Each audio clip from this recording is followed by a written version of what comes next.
Halo, selamat siang. Salam sejahtera untuk kita semua. Perkenalkan, nama saya Hotian Sahala Simanjuntak, mahasiswa PPG dalam jabatan periode 2 tahun 2025 dari kampus STPK Santo Fransiskus Semarang. Saya mengajar di SMA RK Budi Mulia Pematang Siantar, mengajar pendidikan agama Katolik dan budi pekerti. Dan pada kesempatan ini saya akan mempraktekkan mengajar agama di dalam kelas. Materi yang akan saya ajarkan adalah kitab suci, pengantar kitab suci dan bagaimana hubungannya dengan wahyu Allah.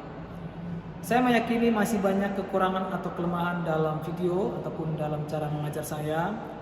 Maka karenanya dengan rendah hati saya mohon bimbingan, masukan dan kritikan daripada para dosen yang membimbing kami para mahasiswa untuk lebih mengembangkan lagi skill atau kemampuan dalam mengajar.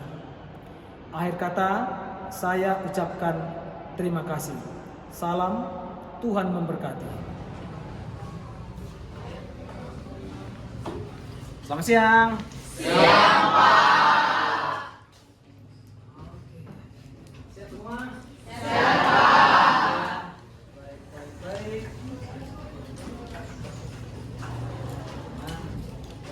Kita mulai pelajaran kita. Hadir semua? Hadir, Pak. Baik. Oke. Baik, mari kita mulai pelajaran kita dengan berdoa. Dalam nama Bapa dan Putra dan Roh Kudus. Amin. Allah Bapa, Allah yang Maha Baik, kami syukuri segala rahmat, kebaikan dan cinta Tuhan yang kami rasakan dalam sepanjang perjalanan kami hingga saat ini. Pada baik yang baik, saat ini kami akan memulai pelajaran kami. Secara khusus kami akan belajar kitab suci Wahyu yang dengannya kami dapat semakin mengenal dan mencintai Engkau. Teranglah kami dengan Roh Kudus-Mu agar kami dapat belajar dengan baik sebagaimana Engkau mengajar. Engkau kami puji kini dan sepanjang segala masa. Amin. Bapa. Baik teman-teman yang baik, seperti yang minggu lalu saya katakan, itu akhir dari materi kita. Maka pertemuan berikut kita akan masuk ke kitab suci. Itulah hari ini. Ya. Apa materi kita hari ini, anak? Kitab suci. Oke, ya, kitab suci. Teman-teman, kita belajar kitab suci ini itu dalam kerangka besar iman gereja Katolik. Maksudnya begini, ada 3 sumber iman dalam gereja Katolik. Apa itu? Kitab suci, tradisi dan misterium. Tapi untuk pertemuan di awal-awal ini kita menjalani kitab suci. Ya, sebagai hantaran saja, tadi seperti yang Bapak katakan di doa tadi, ya, kita belajar kitab suci itu menjadi sarana atau cara kita makin mengenal Allah, makin mencintai Allah. Mengapa? Ya karena memang dari kitab suci lah kita bisa mengenal apa yang Allah katakan, apa yang Allah kehendaki, apa yang Allah maui.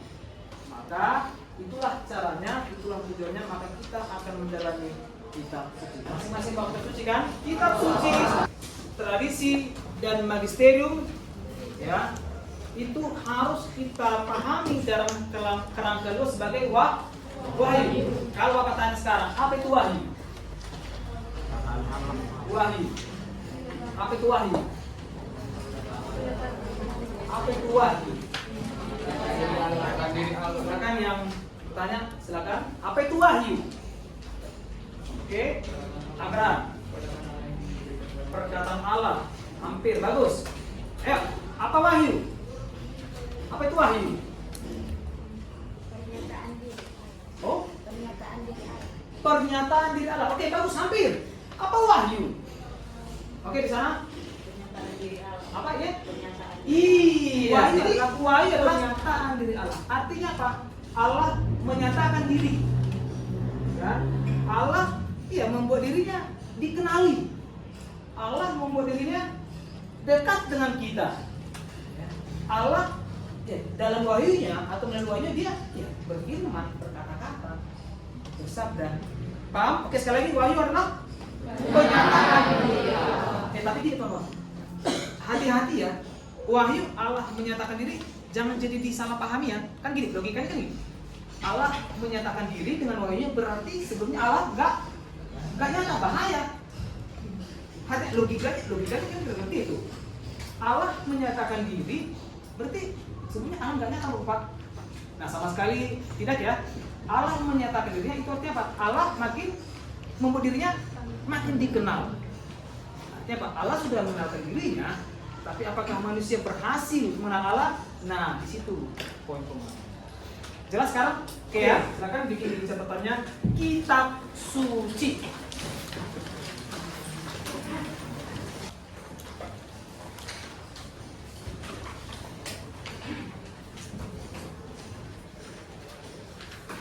Aku yakin ada satu lagu, memang lagu anak-anak sih, lagu Asmika. Aku yakin kalian tahu lagu itu. Kebetulan ada yang bakal di sini kita. Boleh bernyanyi kita kali ya? Boleh. Baca kitab suci doa. Tahu lagunya nggak? Tahu. Jangan nanti pakai catat-catatnya. Siapa sih liriknya? Coba ya. Ya, kita nyanyi dulu teman-teman. Biar kita tahu.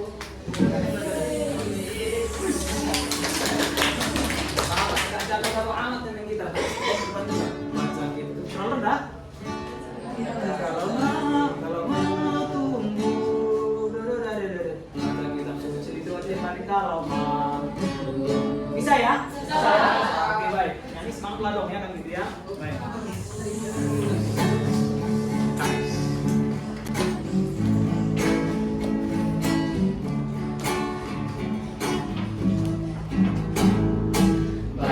Kitab suci, doa tiap hari, doa tiap hari, doa tiap hari. Baca kitab suci, doa tiap hari kalau mau tumbuh.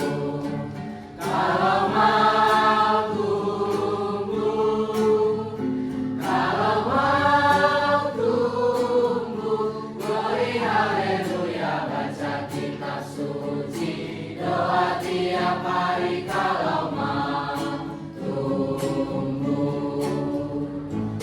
Baca kitab suci, doa tiap hari, doa tiap hari, doa tiap hari.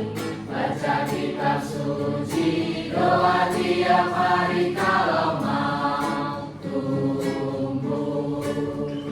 Kalau mau tumbuh, kalau mau tumbuh, glory haleluya. Baca kitab suci, doa tiap hari kalau mau tumbuh. Itu sambil dong.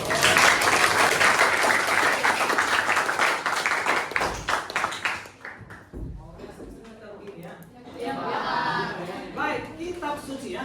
Kata kitab suci secara gramatikal kan terdiri dari dua kata tuh, kata kitab dan kata suci. Kalau saya tanya, apa itu kitab? Buku. Oke, kitab itu buku. Ada lagi, apa kitab? Kitab itu boleh satu ini. Oke, tadi Bapak tanya apa kitab? Kalian katakan buku. Di tanganku sekarang ada buku. Apakah ini kitab? Iya. Kitab. Buku kalian bilang. Itu ambil buku. Ini kitab. So, ada persoalan, ada pertanyaan. Kalau begitu, apa kitab? Ya, silakan. Ambil lagi. Apa kitab? Kumpulan dari beberapa buku. Oke, ada tongam berbeda. Saya kumpullah buku kalian semua satu kelas ini. Saya tumpukan. Kalian ada berapa orang? 43. Kumpullah buku paket kalian, buku agama nih. 43. Saya satu tumpukan. Kitabnya ini? Tidak. So, apa kitab? Ya, Anggun. Iya, kitab adalah sebuah buku. Itu dulu. Di awal tadi ketika Bapak tanya, apa kitab? Buku? Benar, tapi belum tepat banget. Kenapa? Ini kan buku nih. Buku nih. Tapi pertanyaan saya, pernah nggak ini kita? Kita buka kitab kita haram nggak pernah. Yang kita katakan apa? Kita buka buku kita. So berarti ada pembeda yang mana kitab, yang mana buku kitab. Secara fisik umumnya kitab itu gimana tuh? Umumnya tebal-tebal ya. Kalau buku tebal. Tapi sekali lagi bukan soal ukurannya terutama ya, bukan soal arti kalau udah tebal banget itu kitab. Kalau tipis enggak juga. Nah, benar yang Anggun katakan, kitab adalah sebuah buku yang terdiri dari beberapa buku atau sebuah buku yang terdiri dari kumpulan buku. Bisa dibedain nggak sama? Bisa dibedain. Ya kita masih pengantar aja, biar kita oh itu kitab ya. Salah, kitab buku apa aja? Oh nama bukunya itu suka sama ya kan? Sama tuh. Kitab itu isinya banyak tuh, tentang ajaran di sana ada, tentang moral ada, etika sosial ada. Tapi kalau mau dipilah per isi-isi bisa ada partnya tentang moral tuh, ada tentang kata bela diri pun ada di situ. Ya, karena itu kitab. Oke ya. Nah, kitab adalah sebuah buku yang terdiri dari beberapa buku. Yang berikut, tadi saya katakan di awal, kata kitab suci terdiri dari dua kata. Yang pertama kata kitab dan suci. Ya. Bagaimana? Sudah kalian catat tadi? Atau catat dulu ya? Kitab adalah, catat dulu pengertian kitabnya. Kitab adalah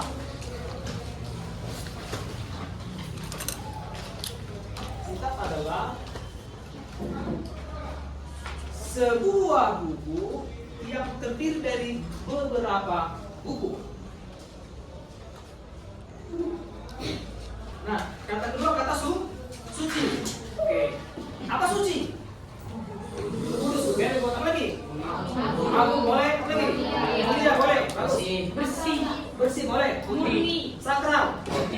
Murni, apa lagi? Tak kenal oke. Luhur. Saya punya kitab suci teman-teman. Saya tadi tertarik dengan ungkapan Jessica tentang berdoa itu. Saya punya kitab suci, ya kan?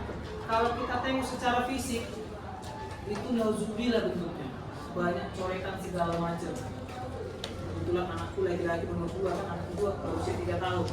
Janganlah sempat nampaknya pulpen, korban semua. Mau di rumah seperti tempat tidur, bantal, termasuk kitab suci kok. Itu dicoretin. Secara singkat, kitab suci saya nggak bersih. Alkitab saya nggak bersih secara fisik, banyak coretannya tuh. Pertanyaan saya, apakah kitab saya itu tidak kitab suci? Apakah kitab saya tidak punya kitab suci? Tetap kitab suci. Berarti kitab suci itu bukan terletak atau terlebih pada soal fisiklinya. Berarti persoalan pada apa? Isinya, muatannya, substansinya. Paham ya? Oke, kita kembali. Maksudnya biar Jessica lurus pemahamannya tentang kata tak bernoda tadi. Ternyata, maaf cakapnya teman-teman, adalah lembaran kitab suci. Ngerti maksudnya? Ada lembaran kitab suci yang kayak lembaran cukup usang lah bisa dibilang ya, agak sopan gitu ya. Apa yang kulakukan enggak teman-teman? Tetap pusatu enggak? Tetap pusatu enggak tadi? Enggak. Yang saya lakukan adalah itu ambil lembaran tadi, carilah kitab suci, masukkanlah kitab suci. Paham nggak? Ya, saya merasa berdosa. Ya, mungkin kamu bahasa sekarang lebih baik, lebih bilang kan. Tapi itulah pengalamanku. Kan gitu ya. Saya merasa dari Tuhan kan gitu ya. Lalu saya ambil, saya masukkan kitab suciku. Artinya apa? Lembaran tadi posisinya di mana kan bersama, bercampur dengan sampel lain. Mungkin di luar pengetahuan saya atau gimana lah kan gitu ya. Tapi untuk saya tuh kitab suci, kata-kata Tuhan, firman Tuhan, maka saya ambil, saya sangat menghargai. Saya simpan. Paham kawan-kawan? Maka sekali lagi berarti kitab suci kita menjadi suci bukan karena soal fisiknya, melainkan karena isinya. Bagaimana? Sudah sepaham kita sekarang? Selam ya. Oke, tadi kita udah paham itu. Kita adalah sebuah buku yang terdiri dari beberapa buku, kumpulan buku. Paham ya? Yang kemudian suci. Apa tadi suci? Kudus. Ya. Ini tambahan mungkin ya, tidak perlu kau catat atau lupa. Kata kudus itu berasal dari kata Ibrani, kata Kedes. Aduh Bapak nggak tahu sepuluh Bapak ya. Kata suci, kudus itu berasal dari kata Ibrani dari kata kedes. Artinya apa? Suci. Juga bisa berarti khusus. Itu asal katanya dari kata suci tadi, kata kudus. Ya berarti suci, kudus, nur, agung, mulia dan seterusnya. Juga berarti khusus. Pertanyaan, kitab suci kita khusus tidak? Ya khusus dong. Kita orang Kristen itu kitab suci khusus kita. Teman-teman kita Muslim punya kitab suci nggak? Punya. Apa kitab sucinya? Itu khususnya apa? Khusus mereka. Maka kudus atau suci itu bisa juga kita artikan sebagai khusus. Sampai jelas? Ya, ini dia. Suci berarti kudus dari kata Ibrani kedes. Artinya apa? Agung, mulia, luhur, ilahi, khusus, bersih dan lain-lain. Tapi tadi ya, bersih itu kembali bukan soal disiplin, bukan visinya, tapi isinya. Nah, maka kalau begitu bisa kita simpulkan, suci, kitab suci kita menjadi suci karena apa? Berisikan kata-kata, bersihkan firman Allah. Yang kedua, kitab suci itu isinya kata-kata tadi itu menyucikan orang yang membaca dan mengimaninya. Maka seperti lagu kita tadi kan, baca kitab suci 2 tiap hari. Kalau mau tumbuh maksudnya apa? Mengubah hidupmu, membentuk hidupmu. Kalau misalnya si Gabriel bisa menyimpan di lapa-lapa, setelah baca kitab suci ada perubahan, dia bertumbuh, enggak lagi berdiri lapa-lapa. Begitu. Paham kawan-kawan? Pahamnya itu isinya. Yang kedua, isi kitabnya mengubah cara hidup orang yang membaca dan mengimaninya. Ini paling penting tuh. Orang paham kawan-kawan? Paham? Sampai sini ada pertanyaan? Ya. Pak, aku mau balik ke bagian kitab suci, ke bagian kitabnya. Oke. Kan tadi kan kitab itu kan buku yang terdiri dari beberapa buku. Tapi waktu dulu kan Pak, waktu masih belajar komuni, itu ada diajarkan kitab. Kalau dulu orang-orang intinya kalau dulu para rasul itu nulisnya di gulungan, nulisnya di gulungan. Oke, gulung betul. Oke. Ya. So pertanyaannya? Tadi Bapak tadi pengertiannya dibilang kitab itu kumpulan dari beberapa buku, tapi bukan beberapa gulungan, Pak. Oke, baik. Pertanyaan bagus tuh. Sekarang gini, bisa sih Bapak jawab sekarang, tapi memang pertanyaan nanti berkaitan ke depan lagi. Ketika kita bicara bagaimana sejarah mari kita bersatu dalam doa. Dalam nama Bapa dan Putra dan Roh Kudus. Amin. Ratu surga bersukacitalah, haleluya, sebab ia yang sudi ke Bandung, haleluya. Telah bangkit seperti yang disabdakannya, haleluya. Doakanlah kami pada Allah, haleluya. Bersukacitalah dan bergembiralah perawan Maria, haleluya, sebab Tuhan sungguh telah bangkit, haleluya. Marilah berdoa. Ya Allah, Engkau telah menggembirakan dunia dengan kebangkitan Putramu Tuhan kami Yesus Kristus.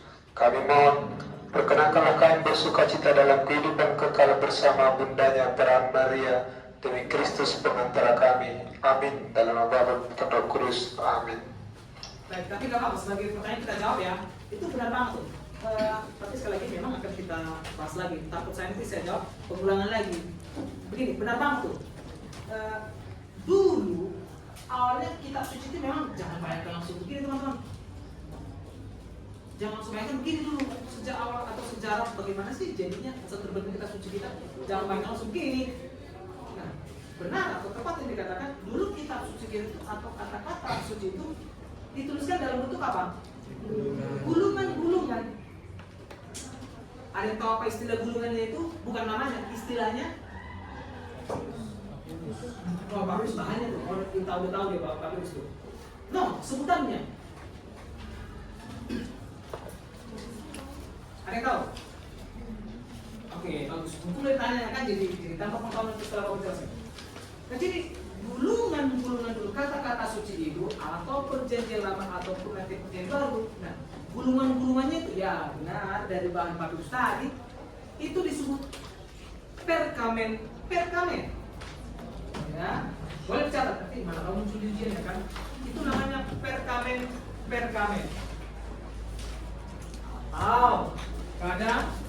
disebut juga manuskrip, ya.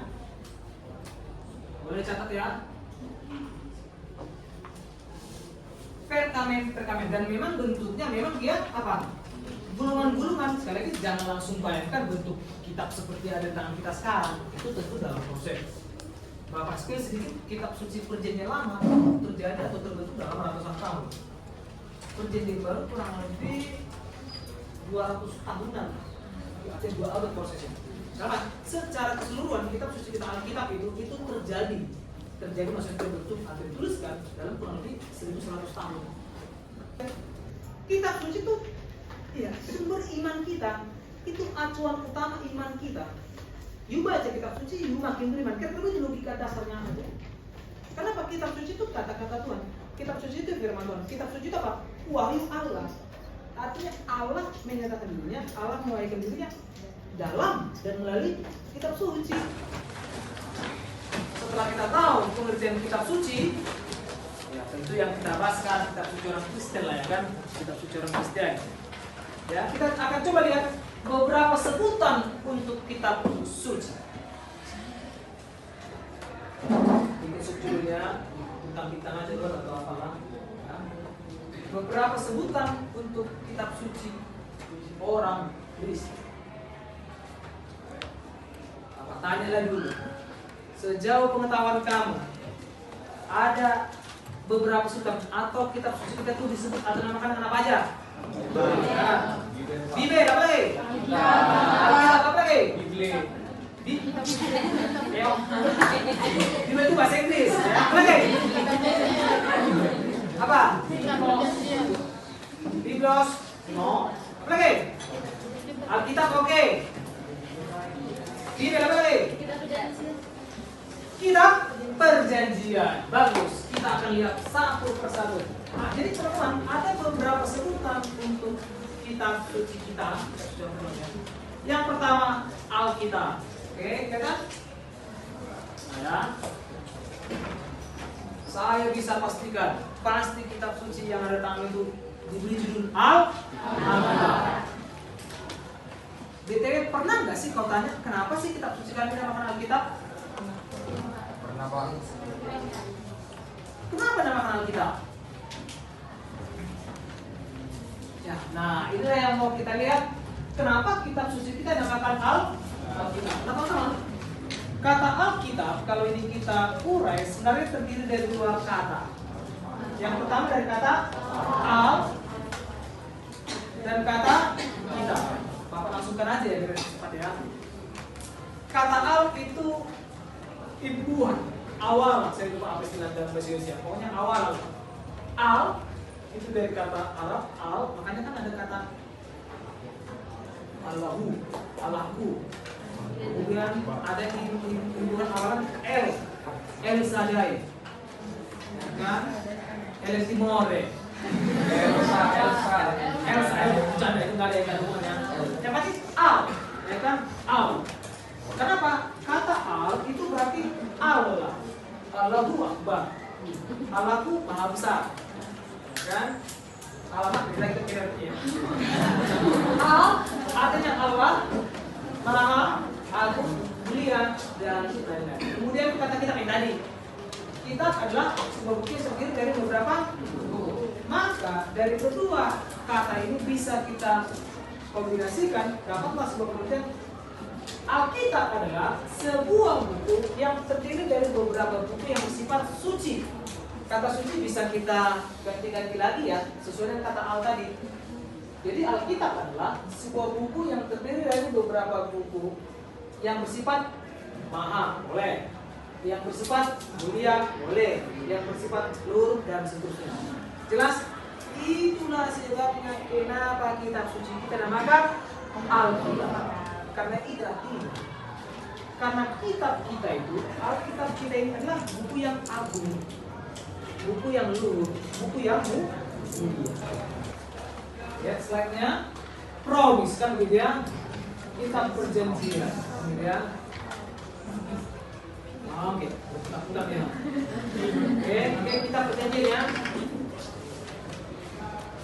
Kalau saya tanya, apa sih perjanjian? Perjanjian? Ada yang bisa bantu? Apa perjanjian?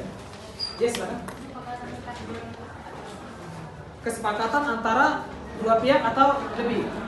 Bisa nggak sih seorang berjanji? Kayaknya bisa deh. Bisa nggak? Bisa, tapi sebuah perjanjian nggak?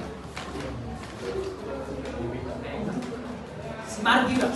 Kalau kamu berjanji untuk dirimu sendiri, mulai semester depan aku tidak akan main game lagi. Aku akan mengurangi porsi main game. Itu perjanjian nggak? Atau janji nyak ke dirinya? Janji ke dirinya kan? Nah, ada istilah lain mungkin mewakili. Pernah dengar nazar nggak? Kenapa? Nah, itu janji kan? Aku berjanji, aku mau sesuatu kepada Tuhan. Nanti kalau dikabulkan akan begini. Tapi kan lebih ke dirinya. Paham kawan? Nah, jadi tepat yang si Yesi katakan, perjanjian itu pasti melibatkan dua pihak atau lebih. Kayak gitu ya. Kelas ini punya peraturan kelas nggak? Itu termasuk perjanjian itu bukan? Termasuk, karena yang memutuskan beberapa orang. Kamu dan tentu disaksikan oleh adik kelasmu.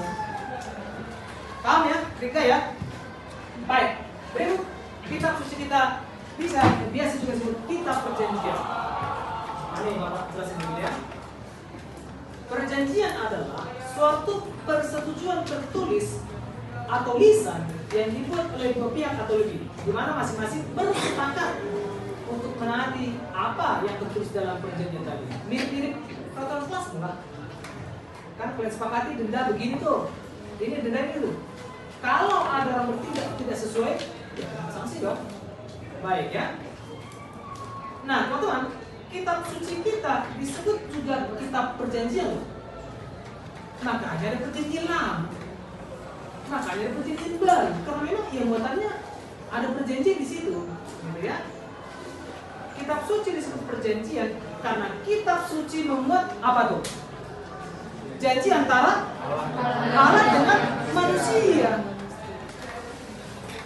Ya, ada perjanjian di situ. Di kitab suci kita itu secara keseluruhan dari awal kejadian sampai terakhir Wahyu itu membuat janji di situ. Siapa yang berjanji? Nah, yang tadi kitab suci kita memuat perjanjian antara Allah dengan manusia. Allah menjanjikan apa tuh? Allah menjanjikan berkat. Allah menjanjikan keselamatan. Dan manusia menjanjikan apa? Kesetiaan. Manusia menjanjikan ketaatan supaya berkat itu menjadi nyata kepada manusia. Bisa dipahami? Bisa? Nah, karena itulah kitab suci kita disebut kitab perjanjian. Sampai sini pertanyaan? Ada ya? Lanjut. Berkat Allah akan menjadi nyata kepada manusia ketika manusia atau bila manusia taat atau setia beriman kepada Allah. Sebaliknya, bila manusia tidak setia, ingkar dari Allah, maka berkat tidak terjadi, tidak menjadi nyata. Bahkan sebaliknya malah mendatangkan apa? Bisa mendatangkan murka Allah, bisa mendatangkan bencana, bisa mendatangkan malapetaka ketika manusianya tidak.